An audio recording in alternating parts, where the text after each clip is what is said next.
Halo, horasma ida saluhu nakamanami anami kadongan na hulungan. Sebelum kita memulai dan melanjutkan berbagai kegiatan kita pada hari ini, kita akan bersekutu dengan firman Tuhan, kita berdoa.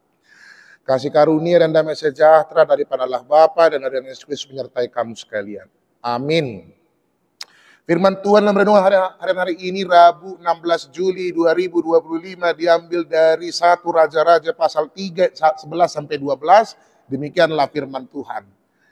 Jadi berfirmanlah Allah kepadanya, oleh karena engkau telah meminta hal yang demikian dan tidak meminta umur panjang atau kekayaan atau nyawa musuhmu, melainkan pengertian untuk memutuskan hukum, maka sesungguhnya aku melakukan sesuai dengan permintaanmu itu.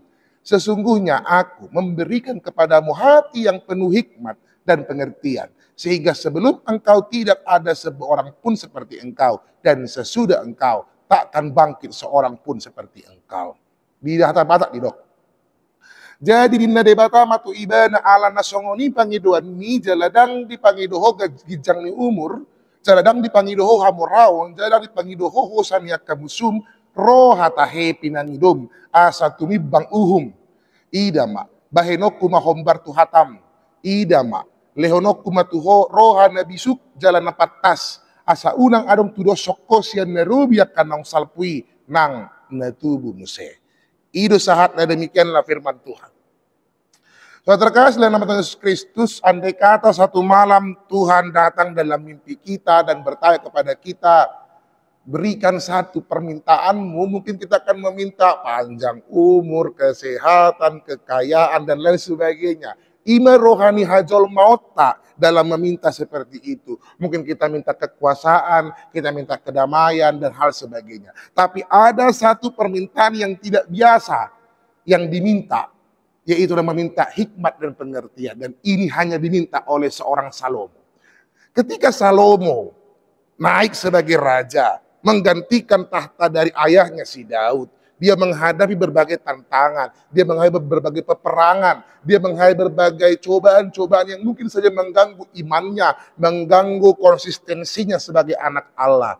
Dalam satu permintaannya, dia bisa saja meminta tentang panjang umur agar kekuasaannya semakin lebar, meminta kekayaan agar kemudian dia bisa saja memperbaiki, memperbagusi alat perang, atau dia bisa meminta nyawa, hosani musuna, asabui mana saya terus morang marporang, alaidani pangiduanna, dipangido ibana do, roha natumi bang uhum, hikmat dan pengertian dalam setiap kondisi yang dihadapi. Ini satu yang sangat luar biasa, Manginan. Dia survive menjalankan perintah dari Allah, menggantikan tahta Daud. Dia tahu berbagai konsekuensi, tapi yang adalah hikmat. Hikmat untuk apa? Hikmat mengerti yang baik dan yang tidak baik. Hikmat dalam menghadapi seluruh kondisi kehidupan yang dia hadapi. Saudara terkasih, dalam nama Tuhan Yesus Kristus, kita sangat butuh hikmat pada fase media pada masa-masa kini. Ketika banyaknya hal informasi yang berseliweran tiap hari, kondisi yang silih berganti, kita dibutuhkan mempunyai hikmat. Ada dua hal yang kita pegang. Pertama adalah hikmat membantu kita memilih yang benar di tengah-tengah pilihan yang sangat sulit.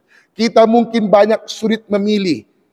Apakah saya akan memilih pekerjaan ini? Bagaimana saya menyikapi anak saya? Bagaimana kemudian saya harus memaafkan yang melukai saya? Tapi hikmat mau mengajarkan kepada kita, amal yang saudara terkasih, bukan tentang siapa yang paling tahu kondisi kehidupan ini, tapi bagaimana dia paham mengerti akan kehendak Allah. Itulah hikmat. Tanpa hikmat kita bisa membuat keputusan yang salah. Yang kedua adalah hikmat juga adalah memelihara komunitas relasi kita kepada sesama. Bagaimana kita bisa berbicara lembut dengan pasangan kita, menyikapi konflik tanpa emosi, mengajari anak dengan kehidupan yang benar. Maka kita butuh hikmat sehingga konflik tidak terus berjalan, terus berkonflik, tapi bisa dengan ketenangan. Tahu kita kapan berbicara dan kapan harus diam. Itulah hikmat. Maka Salomo meminta itu, dan demikianlah kita diajarkan juga untuk terus meminta hikmat kepada Tuhan. Ketika Salomo meminta yang tidak biasa, Tuhan pakai dia menjadi luar biasa.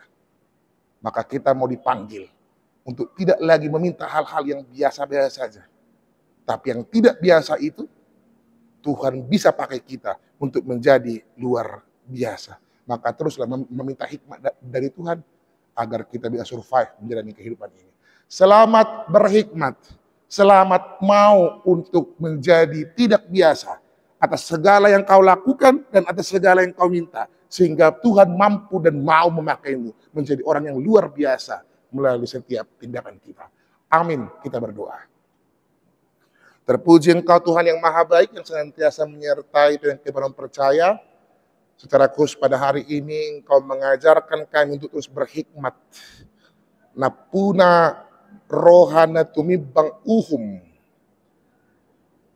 Dan itu yang menjadi kekuatan bagi kami agar survive, komit menjalani kehidupan ini. Kami bisa untuk menjadi orang-orang yang tidak memperkeruh keadaan, tetapi menjadi orang yang solutif, orang yang mau bertindak, tahu menjaga bicara kami dengan baik, dan bisa menentukan pilihan di tengah hal yang sulit sekalipun. Tuhan yang maha baik. Kami mau memohon hikmat daripada-Mu mengajari kami terus Tuhan, dalam setiap lika-liku dinamika dalam kehidupan kami. Berkatilah seluruh jemaat dan para parhaladu-Mu dimanapun mereka berada. Tangan pengasihan-Mu senantiasa menyertai mereka. Yang sakit Engkau sembuhkan, yang bergulung Engkau kuatkan Tuhan. Dan setiap suka ataupun duka, sakit ataupun sehat Engkau yang senantiasa menyertai mereka. Kami mau serahkan satu hari ini ke dalam tangan pengasihan-Mu, biarlah nama-Mu semakin termulia oleh apa yang kami kerjakan. Dalam Yesus Kristus kami berdoa dan mengucap syukur. Amin. Tuhan memberkati kita semua, Bang Inang. Salam cinta.